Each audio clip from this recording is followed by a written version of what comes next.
ISLൽ ഒരുപാട് പ്രമുഖ കളിക്കാർ കളിച്ചിട്ടുണ്ട്. എന്നാൽ ഓരോ ക്ലബിൻ്റെയും ഫസ്റ്റ് മാർക്വീ പ്ലെയർ ആരൊക്കെയാണെന്ന് നിങ്ങൾക്കറിയാമോ? അവരാരൊക്കെയാണെന്നാണ് നമ്മൾ നോക്കാൻ പോകുന്നത്. ആദ്യമായി ബ്ലാസ്റ്റേഴ്സിൽ നിന്ന് തുടങ്ങാം.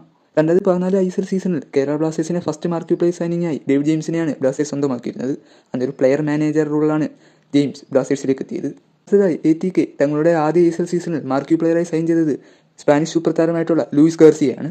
FC പൂനെ സിറ്റി തങ്ങളുടെ ആദ്യ ISL സീസണിൽ മാർക്വീ പ്ലെയറായി സൈൻ ചെയ്തത് ഫ്രഞ്ച് സൂപ്പർ സ്ട്രൈക്കറായിട്ടുള്ള ഡേവിഡ് ട്രെസഗയായിരുന്നു. ചെന്നൈയിൻ FCയുടെ ആദ്യ മാർക്വീ പ്ലെയർ സൈനിങ് ഇറ്റാലിയൻ ഇതിഹാസമായിട്ടുള്ള മാർക്കോ മറ്ററാസിയുടേതായിരുന്നു. ഒരു പ്ലെയർ മാനേജർ റോളിലായിരുന്നു മറ്ററാസി അന്ന് ചെന്നൈയിലേക്ക് എത്തിയത്. FC ഗോവ തങ്ങളുടെ ആദ്യ ISL സീസണിൽ മാർക്വീ പ്ലെയറായി സൈൻ ചെയ്തത് ഫ്രാൻസ് ഇതിഹാസമായിട്ടുള്ള റോബർട്ട് പാരീസിനെയായിരുന്നു.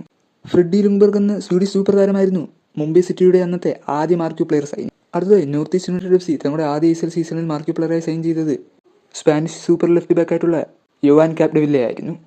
അവസാനമായി ഇപ്പോഴത്തെ ഒഡീഷ FC ആയ മുൻ ഡൽഹി ഡൈനാമോസ് തങ്ങളുടെ ആദ്യ ISL സീസണിൽ മാർക്വീ പ്ലെയറായി സൈൻ ചെയ്തത് മുൻ ഇറ്റാലിയൻ ഇതിഹാസമായിട്ടുള്ള അലക്സാണ്ടർ ഡെൽ പൈറോ ആയിരുന്നു. അന്ന് അലക്സാണ്ടർ ഡെൽ പൈറോ ആയിരുന്നു ഡൽഹി ഡൈനാമോസിന്റെ ക്യാപ്റ്റനും.